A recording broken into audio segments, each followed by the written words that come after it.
नमस्कार दोस्तों, welcome to our channel. This is Pulki Sharma. Saturday को हमने मोशन इन स्ट्रेट लाइन के कुछ न्यूमेरिकल्स भी देखे थे और हमने उसकी इक्वेशन भी चेक करी थी।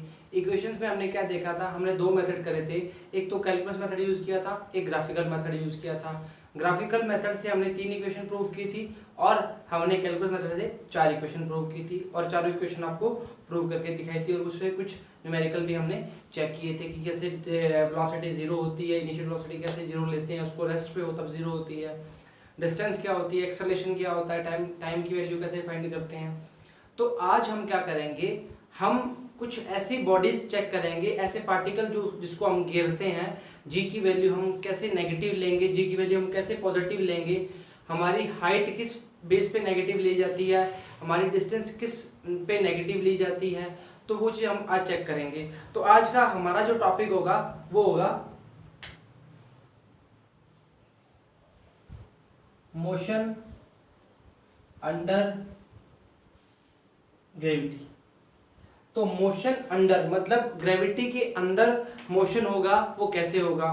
तो एक चीज चेक करना जी, ग्रेविटी के अंदर जब मोशन होगा उसके लिए हम जैसे बोलेंगे कोई फ्री बॉडी है। फ्री बॉडी का मतलब क्या होता है, फ्री बॉडी का मतलब होता है कि जैसे आपने कोई पत्थर है उसको नीचे गिर दिया, आपने उसको नीचे गिर दिया तो आपने क्या बोला, जी की वैल्यू 9.8 के रिस्पेक्ट मतलब जी 9.8 के हिसाब से वो नीचे गिरता जाएगा। अब होता क्या है, होता ये है कि जैसे कोई बॉडी ऊपर है वो नीचे आएगी 1 सेकंड बाद, फिर 1 सेकंड बाद, फिर 1 सेकंड बाद, फिर 1 सेकंड बाद, ऐसे करते करते करते क्या करेगी, वो बॉडी अपनी वेलोसिटी को क्या करेगी, ज्यादा करती जाएगी। ये कैसे होता है, ये ऐसे होता है जैसे आपने कोई चीज यहां से फेंकी, जैसे हमने स्टार्टिंग में 9th में भी पढ़ के आए हैं कि कभी भी चीज हम ऊपर फेंकते हैं तो यहाँ पे जाके कुछ टाइम के लिए वो रुक जाती है, कुछ टाइम के लिए क्या होती है, वो रुक जाती है। तो इस टाइम के लिए हम क्या बोलते हैं, उसकी जो फाइनल वेलोसिटी है उसकी वैल्यू हमने क्या मान ली, उसकी वैल्यू हमने क्या मान ली, हमने 0 मान ली। वैसे ही हम क्या बोलते हैं, वैसे ही हम बोलते हैं कि किसी भी बॉडी को हम नीचे फेंकते हैं तो वो टाइम टू टाइम उसका जो वेलोसिटी होती है वो इंक्रीज होती रहती है, मतलब टाइम टू टाइम क्या करेगी, वो इंक्रीज होती रहेगी। कैसे होती रहेगी, वो ऐसे होगी जैसे मान लो इस बॉडी का यहाँ पे ये 1 सेकंड में पहुंचती है और 1 मीटर डिस्टेंस कवर करेगी। अब ये क्या होगी, ये इसके बाद 1 सेकंड में 2 मीटर डिस्टेंस कवर करेगी, मान लेते हैं हम। ऐसा क्यों मानते हैं, ऐसा इसलिए माना जाता है क्योंकि यहाँ पर ये बॉडी थी, इसको अभी टाइम लगा पोजीशन लेने में, इसके बाद ये क्या होगी, ये फ्री होगी, इसके बाद इसको कुछ प्रॉब्लम नहीं आई। और एक चीज और बोल देते हैं कि एयर का एब्सेंस हो, एयर का एब्सेंस हो तो उसको क्या बोलेंगे, फ्रीली फॉलिंग बॉडी। एयर के एब्सेंस का मतलब क्या हो गया कि हवा की हवा इसको जो रुकावट पैदा करेगी, हवा इसको रोकेगी, जो इसका रेजिस्टेंस मतलब रुकावट को बोलेंगे, जो रेजिस्टेंस बनेगी हवा, वो क्या हो जाएगी, वो अगर ना हो तो उसको क्या बोलेंगे, फ्रीली फॉलिंग बॉडी। मतलब फ्रीली फॉलिंग बॉडी क्या बोला मैंने,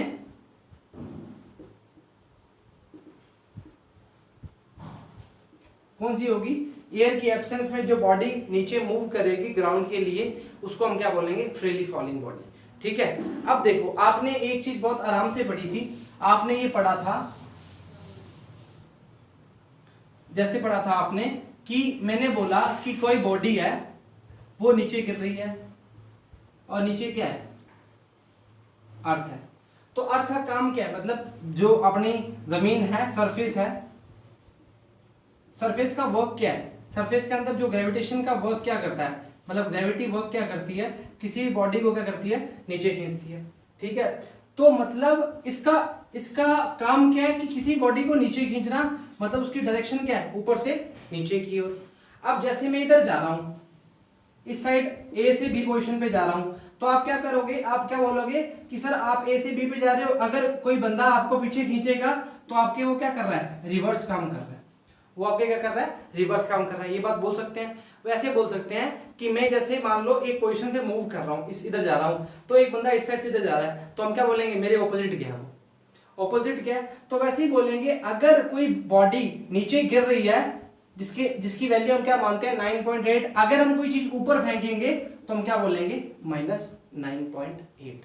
क्या बोलेंगे -9.8। वापिस समझो, जब हम किसी चीज को बोलते हैं ये चीज 9.8 से नीचे ऊपर से नीचे आई है, तो हम जब उसको नीचे से ऊपर फेंकेंगे तो हम क्या बोलेंगे, ये -9.8 से आई है, मतलब हमारे ऑपोजिट इसने काम किया है, हमारे ऑपोजिट काम किया है, तो उसके लिए हमने क्या यूज करते हैं, नेगेटिव। तो जी की वैल्यू नेगेटिव कब होगी, जब हम ऊपर कोई बॉडी को फेंकते हैं। जब हम ऊपर कोई बॉडी को फेंकते हैं तो जी की वैल्यू हम क्या मानेंगे, उसमें -9.8 हो मानेंगे।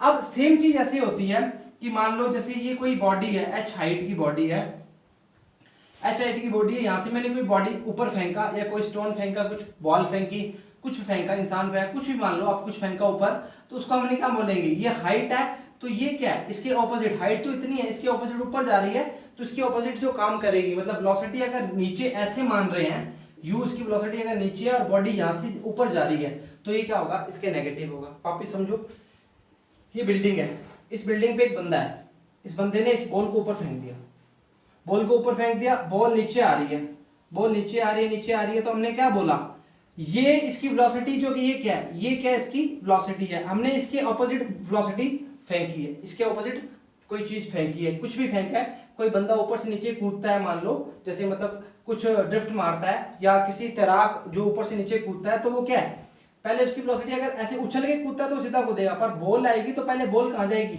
ऊपर जाएगी, बॉल ऊपर जाएगी तो वो क्या करेगी, इस वेलोसिटी के ऑपोजिट वर्क करेगी, ये वेलोसिटी के ऑपोजिट होगी, तो हम क्या मानेंगे, जो उसकी डिस्टेंस होगी h क्या मानेंगे, -h मानेंगे, मतलब जो उसने डिस्टेंस कवर की है वो क्या है, -h मानेंगे। समझ आ गई बात। तो आपको चीजें समझ आई। फ्रीली फॉलिंग बॉडी क्या होती है, कि जो अपने आप गिरती है, एयर का एब्सेंस कम होता है उसके लिए गिरती है।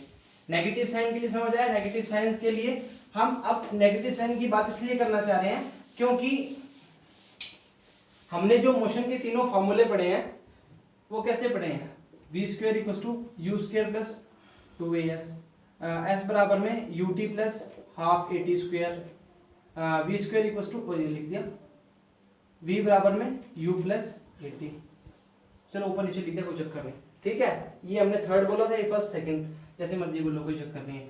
अब एक्सेलरेशन ड्यू टू ग्रेविटी का मतलब क्या होगा, ए की वैल्यू जी के बराबर होगी, ए की वैल्यू जी के बराबर होगी। अगर याद आ रहा है तो हमने इन दोनों की जो डायमेंशंस है वो भी, और इसकी जो मात्रक है, यूनिट है, वो भी सेम लिखी थी, ठीक है।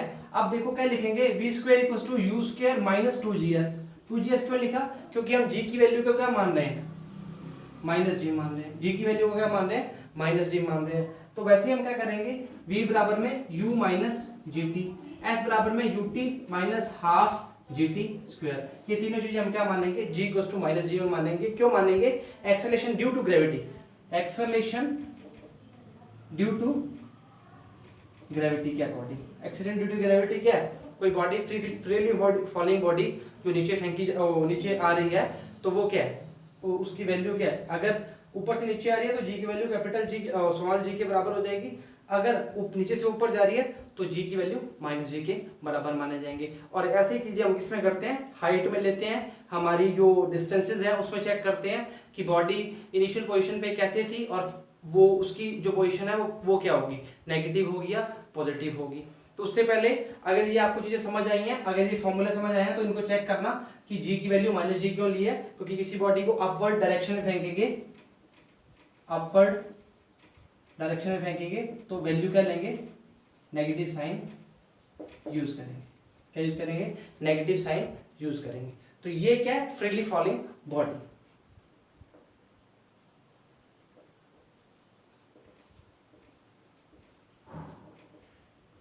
ठीक है, या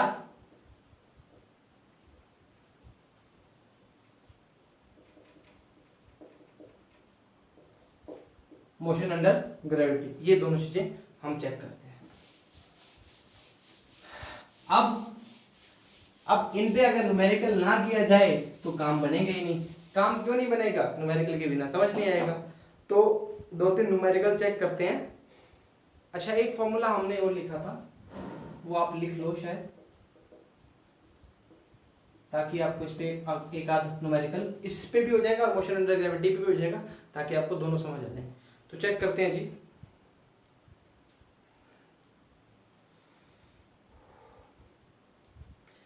हाँ जी, थोड़ा सा न्यूमेरिकल ढंग से समझना जी।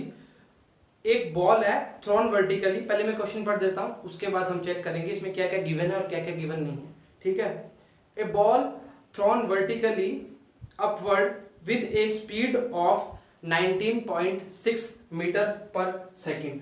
अब देख लो जी, स्पीड का मतलब 19.6 मीटर पर सेकेंड, मैंने क्या बोल दिया, ये डिस्टेंस है। प्लस माइनस का हिसाब अभी मत लो, बाद में चेक करेंगे प्लस माइनस का हिसाब क्या है। From the top of a tower returns to the earth in 6 second. T की वैल्यू क्या ले लेंगे, 6 सेकेंड। जो जो गिवन है वो ले लेंगे। एक ball thrown off vertically upward with a speed of 19.6 metre per second. तो इसने दिया हुआ है, स्पीड दी हुई है, तो हम क्या ले रहे हैं, स्पीड लेंगे u, सॉरी अगर स्टार्टिंग वाली लिए तो u, उसमें क्या लेंगे 19.6 मीटर पर सेकेंड दिया हुआ है, चेक करना जी। ठीक है, अच्छा इसने क्या फाइंड करना है, find the height of the tower, find the height of the tower. अब एक चीज समझो जी, एक चीज समझो, वो चीज क्या है, वो चीज ये है, इसको मैं वापस मिटा रहा हूं क्योंकि आपको मैं डायग्राम बना के दिखाता हूं, इसको मिटा रहा हूं जी।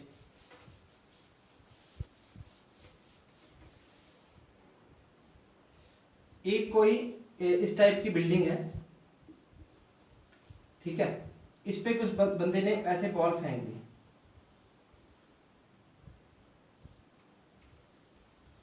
ये हाइट है, ठीक है, मतलब थ्रोन वर्टिकली, वर्टिकली का मतलब ऊपर होता है, ठीक है। ये बॉल पहले ऐसे की, फिर क्या आई, थले नीचे आई, ठीक है, फिर क्या आई, नीचे आई।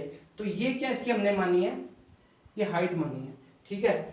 अब जो इनिशियल पोजीशन बॉल की वो क्या है, ये नीचे की ओर है, हाइट क्या है, यहां से लेके यहां मेजर करेंगे, पर ये क्या है, ऊपर तक गई है, तो इसकी क्या हो जाएगी, डिस्टेंस क्या हो जाएगी, इसके ऑपोजिट हो जाएगी।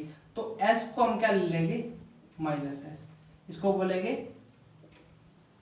ऑपोजिट डायरेक्शन, बिकॉज जो इसकी इनिशियल वेलोसिटी है उसके डायरेक्शन क्या है, ऑपोजिट है to initial position, initial position, opposite नहीं, इनिशियल पोजीशन, ठीक है जी, समझ आ गई। तो चलो इसके बाद हमें गिवन क्या है वो चेक करते हैं वापस। अब देखो, a ball thrown vertically upward with speed of 19.6, वापस लिखते हैं, u कितना दिया है 19.6 मीटर पर सेकेंड। देखो मैंने पहली बार जब s लिखा था तो मैंने डिस्टेंस समझ के लिख दिया था, पर स्पीड समझ के लिख दिया था, पर आप ध्यान रखना कि मीटर पर सेकंड मैंने देखा तो मैं दूसरी बार पढ़ा तो मेरे को समझ आया। तो न्यूमेरिकल जितनी बार पढ़ोगे उतनी बार समझ आ जाएगा। From the top of the tower returns to the earth in 6 second. T क्या दिया है, 6 सेकेंड दिया है। एस बराबर में क्या मान लिया हमने, माइनस एच। जी बराबर में क्या मानोगे, -8, 9.8, क्योंकि बॉल हम ऊपर अपवर्ड की ओर फेंक रहे हैं। तो find the height of the tower, find the height of the tower. एक ही फॉर्मूला है, बहुत सिंपल फॉर्मूला है। टी गिवन है, यू गिवन है, एस गिवन है, जी गिवन है। हम अब जहाँ पे जी था वहां पे ए था, वहां पे क्या आ गया था, जी आ गया, तो क्या लेंगे, UT plus half g t square. अब जी क्या है, यहाँ पे माइनस का है, प्लस का है, माइनस का है, तो जी मैंने ऑलरेडी माइनस ले लिया, तो इसमें 9.8 माइनस की जरूरत नहीं पड़ेगी आपको। यू की वैल्यू क्या है 19.6, टी की वैल्यू क्या है 6, माइनस हाफ, जी की वैल्यू क्या है 9.8, एंड टी की वैल्यू क्या है, टी की वैल्यू क्या है 6 सेकेंड, 6 × 6। एस की वैल्यू क्या मानी है हमने, माइनस एच। तो माइनस एच इक्वल्स टू, ये कितना हो गया 36, 3, 6, 54, 54 और 3 7, 6 और 5 11, मतलब 117.6। ये कितना आ जाएगा, अपॉन 10 कर देते हैं, तो ये कितना आ जाएगा, ये कितना आ जाएगा 3, 5, ठीक है। इसको मल्टीप्लाई करो, कुछ कट रहा है क्या, 98 × 6 अपॉन 10, ये कितना आ जाएगा 6 × 9 = 54, ठीक है, 8 × 48, सॉरी 8 × 48, 4, 6 × 9 = 54 और 4 58, कुछ रह गया क्या, × 3 तो रही गया ना यार, 58 × 3, 58 × 3 कितना आ गया आठ 24, 2 8 थे 24 और 2 26, 2 5 थे 15 और 2 17, 176.5। तो माइनस एच बराबर में क्या आएगा 117.6 माइनस 176.4। तो इसको अब माइनस कर दो, इसमें से कितना आएगा 10 में से 4 गए, 14 में से 6 गए, कितने आएंगे 8। अब इसके बाद 5 रह गए, 15 में से 7 गए, कितना रह गए 15 में से 7 गए, कितने रह जाएंगे 8, और ये कितना हो गया 16 में आएंगे, जो भी आएगा 58.8 माइनस का आएगा यार 58.8 माइनस, तो एच की वैल्यू कितनी आएगी 15.8। चेक कर लेना जी, माइनस प्लस में गलती ना होगी, ठीक है, प्लस माइनस में गलती ना होगी, चेक कर लेना, वापस क्रॉस चेक कर लेना। फिर 14 में 6 के 8, फिर यहाँ 5 बचा, यहाँ से आंसर 12 ली, तो 15 में से 7 गए, कितने बचेंगे 80 बचेंगे, और 16 में से 11 गए 5, 58.8। बाकी कोई कैलकुलेशन मिस्टेक ना हो, चेक कर लेना प्लीज़, ठीक है। 177.6 माइनस 176 7.4 ये आ जाएगा आंसर। ये माइनस माइनस क्या हो जाएगा आपस में कट जाएगा। अब हाइट क्या आएगी मीटर में आएगी, तो टोटल हाइट की क्लिफ की हाइट क्या, जो भी टावर की हाइट क्या होगी 58.8। वापिस समझेंगे क्वेश्चन में दिया क्या था, क्वेश्चन में ये गिवन था कि एक टावर की जो एक बॉल है वो वर्टिकली ऊपर की ओर फेंकी गई है, उसकी स्पीड क्या ली है 19.6 मीटर पर सेकेंड ली है। अब ठीक है, वो क्या बोला है, उसने बोला है कि from top of the tower returns to the earth, वो कितने टॉप ऑफ द टावर से रिटर्न्स कितनी 6 सेकंड में ली है। तो find the height of the tower, जो है इसकी माइनस क्यों ली है, क्योंकि इसके ऑपोजिट डायरेक्शन में ली है, जो इसकी इनिशियल वेलोसिटी है, इनिशियल पोजीशन की क्या है वो ऑपोजिट डायरेक्शन में, इसलिए एस की वैल्यू क्या है माइनस एच ली है। और जी को पता ही है वो ऊपर फेंक है, जी ऊपर फेंक है तो जी माइनस जी हो जाएगा, और माइनस जी की वैल्यू हमने -9.8 पहले ऑलरेडी पुट कर चुके हैं, तो इसलिए हमने क्या लिया -9.8। वैसे तो जी की वैल्यू हम ऐसे लिखते हैं ना, एस बराबर में U T plus half g t square, तो जी की वैल्यू यहाँ पे आप 9.8 पुट करते तो माइनस आता, तो हमने पहले ही पुट कर दिया था, कोई प्रॉब्लम नहीं आता, ठीक है। इसको इरेज कर देता हूँ, सेकंड क्वेश्चन करता हूँ।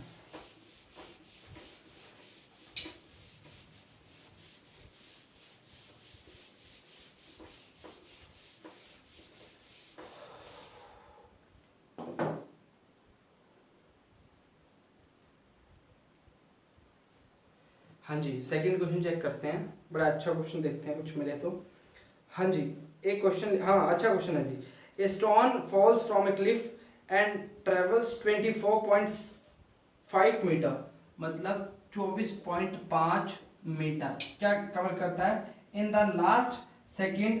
अच्छा एक बात सोचो जी, हमने बोला, अब इससे पहले हम एस लिखेंगे, अब इसने बोला द लास्ट सेकेंड बिफोर, मतलब SN-1 कैसे लिख बोलेंगे, लास्ट सेकंड बिफोर मतलब सेकंड से एक सेकंड पहले, तो हमने क्या लिखा था SN की वैल्यू क्या लिखी थी SN-1।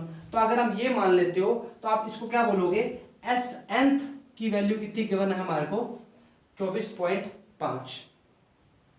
अच्छा उसने बोला उसके बाद before it reaches the ground at the foot of the cliff find the height of Cliff, कुछ नहीं गिवन। उसने बोला है कि पोजीशन, इनिशियल पोजीशन क्या लिया हमने, मानेंगे 0 मानेंगे, जी की वैल्यू क्या मानेंगे 9.8, अपोजिट को तो नहीं मानेंगे, ऊपर तो नहीं कुछ फेंका, ऊपर तो ए stone falls from a Cliff, ऊपर से नीचे फेंक रहे हैं तो कोई दिक्कत नहीं, ना कोई ऊपर फेंका है ना कुछ हमने कुछ प्रॉब्लम किया।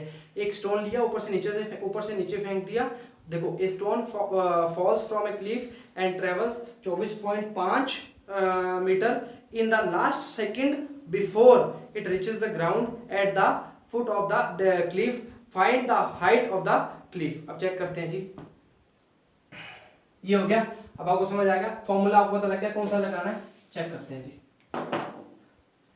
SN बराबर में U plus A/2 2n-1।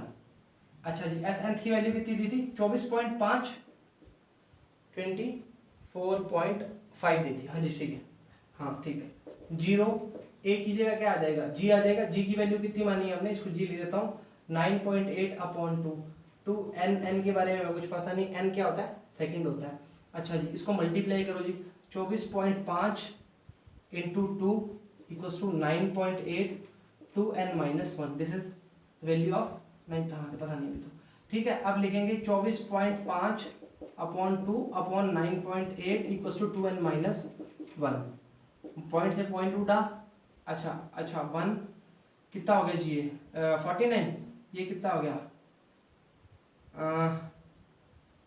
Multiply करो जी, कितना आ गया 3 एकम 3, 9 से जा रहा है 7 7 से जाओ, 7 7 21, हाँ 7 21 कि पीछे कितने बचे, 3 5 7 35, 7 7 49, कितना आ गया 2n माइनस 1, कितना आ गया 7 7 21 7 28 7 5 35, 5 आ गया 2n माइनस 1। ठीक है, तो ये वैल्यू आ गई, तो इसको माइनस करके आगे क्या होगा प्लस का 2n, n की वैल्यू कितनी आ जाएगी 3। अब n की वैल्यू क्या है 3 आ गई। पूछा क्या हुआ है बिफोर इट रीचेस, इसमें पूछा है find the ground of foot, find the height of the Cliff. Height of the Cliff तो बिल्कुल सिंपल चीज है, n क्या है मतलब t की वैल्यू कितनी आ गई 3 सेकेंड आ गई, मैंने बोला था n सेकेंड। तो अब डिस्टेंस पूछा है ut plus half gt square, u की वैल्यू 0 है, s हाफ, g की वैल्यू कितनी है 9.8 है, t की वैल्यू कितनी निकाली है 3 का स्क्वायर कितना आ जाएगा 9, हाफ 9.8 इंटू 9 अपॉन कुछ नहीं है। ठीक है, तो ये क्या है 9, अब ये मल्टीप्लाई करना है जितना कितना आएगा जी, ये आ जाएगा 10, तो क्या आएगा 98 इंटू 9 अपॉन 20। ठीक है, इसका जो भी आंसर आएगा वो आ जाएगा मीटर में। हाथ से कैलकुलेशन करना जी, खुद हो जाएगा। वापस चेक करते हैं क्या होता है। एक कोई बंदा है, उसने एक मतलब कुछ टावर पे खड़ा था, उसने कोई बॉडी नीचे से गिरा दी, कोई चीज़ गिरा दी, कोई स्टोन गिरवा दिया, कोई पार्टिकल, कोई भी बॉडी किसी भी टाइप की ले लो आप, वो गिरा दी नीचे। तो जी की वैल्यू हमने क्या ली, जी की वैल्यू हमने ली 9.8, क्योंकि वो motion under gravity freely falling body की तरह आ रहा है। उसने बोला कि लास्ट बिफोर सेकंड उसकी वैल्यू कितनी थी 24.5, मतलब इस ऐसी लैंग्वेज दियो last before second and second, तो हमने ये वाला फॉर्मूला यूज करना है, ये ध्यान रखना। तो कितना आया 24.5 लिया, उसके बाद n की वैल्यू हमें फाइंड करी, और उसने क्या पूछा था डिस्टेंस पूछा था, डिस्टेंस हमने दूसरा फॉर्मूला लगाया और निकाल दिया, कितने मीटर है कि चेक कर लेना। उतार लो जी, उतारना है तो फिर रेस कर।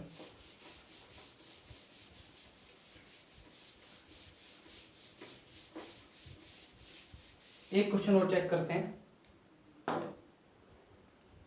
या आपको दो चेक करने को, चलो आपको बोलता हूं मैं, आप करके देखना।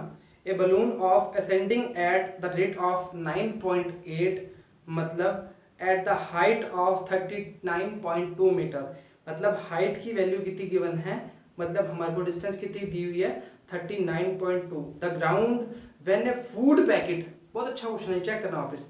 When a food packet is dropped from the balloon, इसमें कॉमन सेंस वर्क करेगा जी आपका। अगर मैंने बैलून के ऊपर एक फूड रख दिया मान लो, ठीक है, और उस फूड को मैं ऊपर से घेर देता हूं, तो पहले फूड कहाँ जाएगा, पहले फूड ऊपर जाएगा, क्योंकि बैलून की जब तक हवा नहीं निकलेगी तब तक वो नीचे नहीं आएगा। Okay, After how much time and with the what velocity does it reach the ground? Take g equals to 9.8। वापस पढ़ते हैं, समझ नहीं आया। अच्छा, a balloon is ascending at the rate of 9.8 metre per second. आपने अपने को यूनिट दी हुई है 9.8 मीटर पर सेकेंड, मतलब हमें इनिशियल वेलोसिटी की वैल्यू गिवन है, तो u क्या हो गया 9.8 मीटर पर सेकेंड। ठीक है जी, आगे क्या दिया है, उसकी हाइट भी गिवन है 39.2, प्लस माइनस चेक कर लेंगे, यू भी अपने चेक कर लेंगे। अच्छा, उसके बाद क्या है, फूड पैकेट ड्रॉप कर दिया फ्रॉम द बलून के साथ, after how much time and with what velocity, time and velocity दोनों कुछ है, does it reach the ground, take g 9.8। अब एक बात सोचो, इसमें हमें गिवन है u गिवन है, g गिवन है, g कौन सा माइनस का 9.8, क्योंकि पहले बलून ऊपर जाएगा देन नीचे आएगा। s की वैल्यू सिंपल सी चीज गिवन दी हुई है, हमें टाइम एंड वेलोसिटी पूछा है, तो एक चीज देखना, u की वैल्यू हमने 9.8 ली, s की वैल्यू सेम टावर वाला क्वेश्चन बन गया, मतलब बैलून ऊपर, अगर पहले ऊपर जाएगा फूड के साथ फिर नीचे आएगा, तो जी s की वैल्यू हम क्या लेंगे -39.2। और क्या गिवन है, g की वैल्यू कितनी गिवन है 9.8। तो आपने क्या करना है, कुछ नहीं करना, आपने s बराबर में ut minus plus half g t square, g की वैल्यू माइनस गिवन है, एस की वैल्यू माइनस 39.2 गिवन है, इससे आप वैल्यू निकाल लोगे, वैल्यू निकाल लोगे। उसके बाद उसने क्या पूछा है, उसके बाद क्या पूछा है और क्या फाइंड करना है, और हमें उसमें फाइंड करना है वेलोसिटी। वेलोसिटी के लिए आपको ये फॉर्मूला लगाना, v equals to u plus g t, v plus u plus g t लगाओगे तो क्या करोगे, v फाइंड करना है, u पता है q 9.8 है, g की वैल्यू कितनी है माइनस 9.8, t की वैल्यू यहाँ से आप गिवन निकाल लोगे। तो ये क्वेश्चन आप घर पे करके देखना, इन केस नहीं होता तो मैं आपको कल कराऊंगा, ठीक है, समझ आई। तो आज हमने क्या पढ़ा, motion under freely falling body. आज हम एक टॉपिक और डिस्कस करेंगे, उसको हम न्यूमेरिकल नहीं करेंगे, उसका पार्ट डिस्कस करेंगे, वो आपकी दिनचर्या में आपके लाइफस्टाइल में बहुत चलता है, आप उसको समझ पाते हो या नहीं पाते हो वो आज पता लगेगा, पर आज के लेक्चर में अगर आपने समझ लिया तो आप समझ पाओगे कि वो चीज क्या होती है। इसको बोलते हैं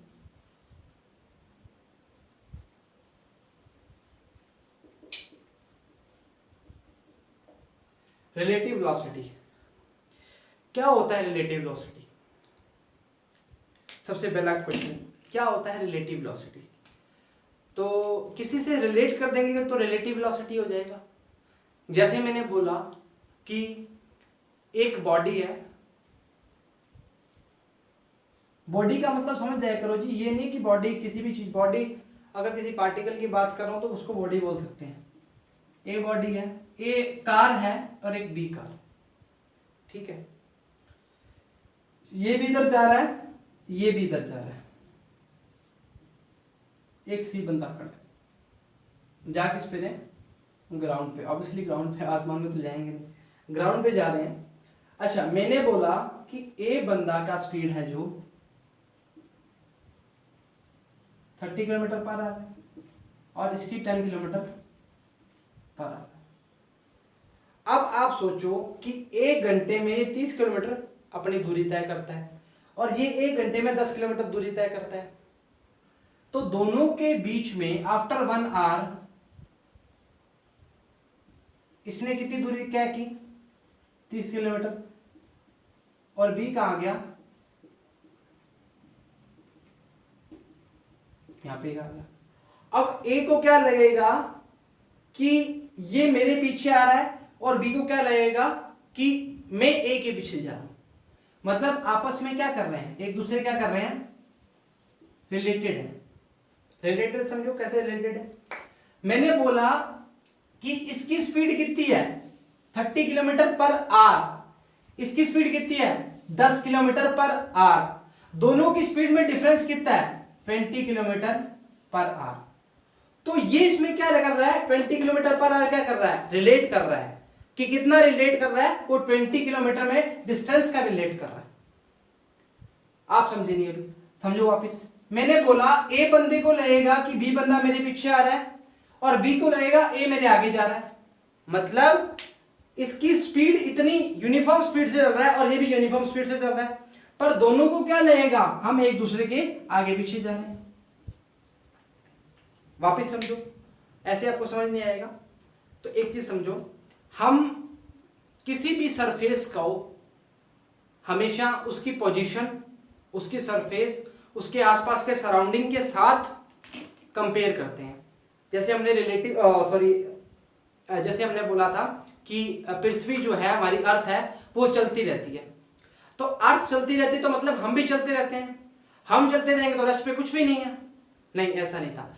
मैंने उसके बोला था कि वो रिलेट करते हैं आपस में, मैंने ये चीज लिखवाई हुई थी आपको। तो रिलेट करने का मतलब क्या हुआ कि हम किसी भी चीज से रिलेट कर सकते हैं, मतलब मैंने बोला कि अर्थ की वेलोसिटी अगर 30 किलोमीटर पर आ रहा है तो मेरी वेलोसिटी भी 30 किलोमीटर पर हुई ना, कैसे हुई, अगर मैं यहां बैठा हूं, अर्थ 30 किलोमीटर पर आवर से घूम रही है और ये भी 30 किलोमीटर पर आवर से घूम रहा है, तो दोनों का डिफरेंस कितना हुआ, 0 ही तो हुआ। 0 का मतलब क्या हुआ, मैं किस पे हूं, रेस्ट पे हूं।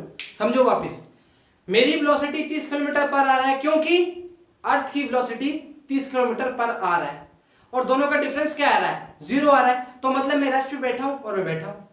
आसपास के सराउंडिंग की अगर वैल्यू अगर हिलती नहीं, पोजीशन चेंज नहीं होती, तो हम क्या बोलते हैं, वो किस पे है, वो रेस्ट पे है। रिलेटिव का मतलब क्या हो गया, रिलेटिव का मतलब ये हो गया अगर वी ए बी से रिलेट कर रहा है तो V A minus we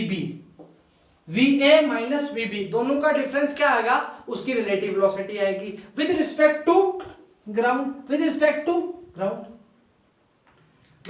to ground का मतलब क्या है ये समझो। विद रिस्पेक्ट टू ग्राउंड का मतलब ये है कि कोई बंदा यहां से इसको देख रहा है, वो बोल रहा है कि ये गाड़ी आगे जा रही है, ये गाड़ी इसके पीछे जा रही है। अब इसको क्या लग रहा है कि ये बंदा मेरे बराबर चल रहा है या मेरे से आगे चल रहा है, मतलब वो पीछे वाले बंदे को देख रहा है और वो कह रहा है मेरे बराबर स्पीड से आ रहा है। वो उसको ये लग रहा है कि मैंने 1 घंटे में 30 किलोमीटर का सफर तय किया, तो उसने कितना सफर तय किया, उसने भी तो 10 किलोमीटर सफर तय किया है घंटे में। तो अब इसको क्या लग रहा है कि ये मेरे से इतनी दूरी कैसे इसने बना ली, या इसको ऐसे लग रहा है कि इसने सफर तय नहीं किया, इसने 30 किलोमीटर आगे चला गया, अब इनका डिफरेंस कितना हो गया, 40 किलोमीटर पर आवर। तो आप समझो मैं रेस्ट पे था, मतलब मैं यहां खड़ा था, तो मेरे को क्या लगा कि ये दोनों बंदे चल रहे हैं, पर बीच में दोनों का डिफरेंस कितना आ रहा है, 20 आ रहा है, मतलब दोनों की स्पीड क्या है, यूनिफॉर्म है। पर इस बंदे को क्या लग रहा है कि ये अपनी अलग अलग मोशन से मूव कर रहे हैं। जैसे हम सराउंडिंग को रेस्ट पे, मतलब सॉरी उसको रेस्ट पे लेते हैं, रेस्ट पे ऐसे लेते हैं कि हम ट्रेन में बैठे हैं, तो ट्रेन के अगला बंदा और हम दोनों ऐसे बैठे हैं, तो हमारी ट्रेन चल रही है। 1 घंटे बाद ट्रेन ने 200 किलोमीटर सफर तय कर लिया। हमने सफर कितना तय किया, 200 किलोमीटर, पर अभी भी हम क्या है, बराबर डिस्टेंस पे बैठे हैं। तो हमारा क्या होगा, जो डिफरेंस होगा किसके साथ, विद ग्राउंड के साथ होगा।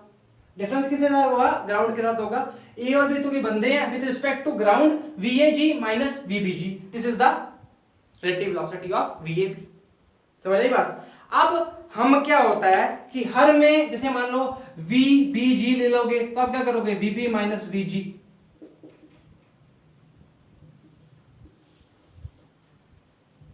VCF ले लोगे तो VC माइनस VF। अब आप बोलोगे कि ग्राउंड के साथ रिलेट क्या होगा, 0 होगा। क्यों होगा 0, कि 30 इसकी है और 30 ही मेरी है, तो दोनों का डिफरेंस कितना आएगा, 0। This is the difference of ground to ground relative velocity. तो अब इसमें क्या बचेगा, VBG बराबर में VB खाली, VG की वैल्यू क्या होगी, 0 होगी, इसकी वैल्यू 0 होगी, तो इसको क्या बोलेंगे, एब्सोल्यूट रिलेटिव वेलोसिटी। बड़ी अच्छी चीज समझने को मिल रही है, चेक करो इसको प्लीज वापस। ग्राउंड के साथ ग्राउंड का क्या होगा, 0। अब मैं बोल रहा हूं कि मेरी अर्थ मतलब अर्थ जो हमारी है वो मूव कर रही है 30 किलोमीटर पर आवर से, 30 लो क्योंकि 30 वाला हम पढ़ चुके हैं। अब मैं कार के अंदर हूं, मेरी कार 60 की स्पीड से चल रही है, तो कार का मेरे साथ जो रिलेशन होगा वो 60 का ही होगा, क्योंकि कार 60 किलोमीटर चली है तो मैं भी 60 किलोमीटर कार के साथ चला हूं, तो मेरा कार के साथ डिफरेंस क्या होगा, 0 होगा, क्योंकि मैंने 60 माइनस 60 मैंने भी बराबर दूरी तय की है। तो ये ग्राउंड के साथ ग्राउंड का क्या जो 0 होगा उसको क्या बोलेंगे, एब्सोल्यूट रिलेटिव वेलोसिटी। तो एब्सोल्यूट रिलेटिव वेलोसिटी क्या है, जिसका रिलेशन किसी एक पर्टिकुलर बी के साथ था, ग्राउंड के साथ क्या हो गया, 0 हो गया। This is the relative velocity. अगर जिसको समझ नहीं आता उसका फॉर्मूला एक बार देखो, इस पे हम न्यूमेरिकल करेंगे, जब हम न्यूमेरिकल करेंगे उसमें आपको समझ आ जाएगा। फिर भी वापस समझा देता हूं, एक बार चेक कर लेते हैं। इस बंदे को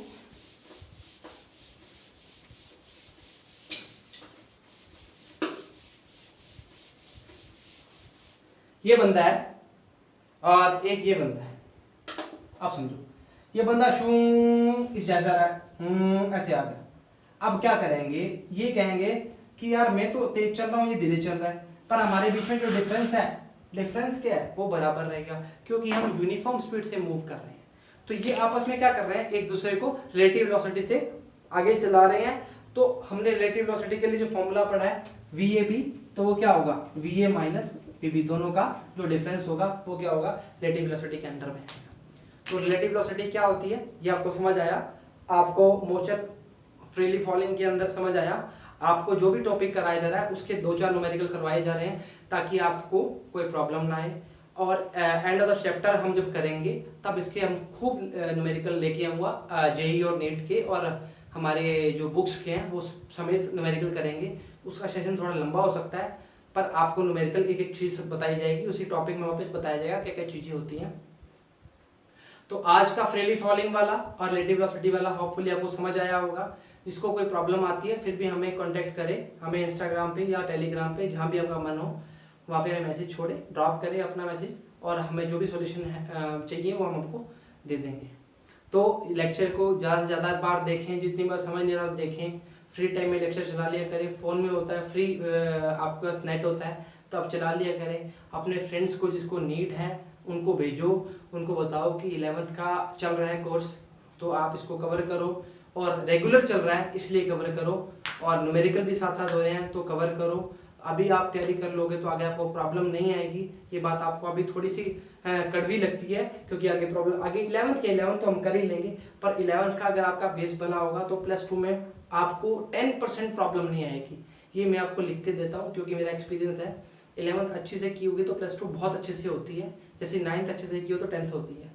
तो आप इसको जितना हो सके उतनी बार देखो, अपने फ्रेंड्स को शेयर करो, और हर बार रोज मैं बोलता हूँ कि आप इसको सब्सक्राइब नहीं करते चैनल को, आप देख लेते हो वीडियोस अराउंड मेरी लास्ट वीडियोस हैं उस पर अच्छे व्यूज़ आए हैं, अच्छे देखा है, सर स्टूडेंट्स ने देखा है, पर उतने कई बार सब्सक्राइबर नहीं हो पाते। तो आप देखो और शेयर करो, और अपना जो भी प्यार है, अपना जो भी है उसमें दिया करो, अपना सब्सक्राइब किया करो इसको। इसके अलावा तो आप बेल आइकन दबा सकते हो और क्या लाइक कर सकते हो और कमेंट कर सकते हो, तो आप वो किया करो। और हम उससे ज़्यादा मेहनत से आपको पढ़ाने की कोशिश करते हैं। हम गर्मी में पसीने में देखो आपको पढ़ाते हैं, तो आप भी उतनी मेहनत हमारे साथ दिखाया करो, सब्सक्राइब किया करो, शेयर किया करो, और ज़्यादा ज़्यादा वीडियो देखिए करो। जो आपको समझ नहीं आता वो पूछे करो, हर टाइम आपके लिए अवेलेबल हैं हम आपको आप साथ देने के लिए। अगर आप हमारा साथ दोगे तो हम ऐसे ही आपको आगे फ्री कंटेंट और अच्छे कंटेंट के साथ और भी सब्जेक्ट पढ़ाने की उम्मीद और कोशिश करते रहेंगे। Thank you very much.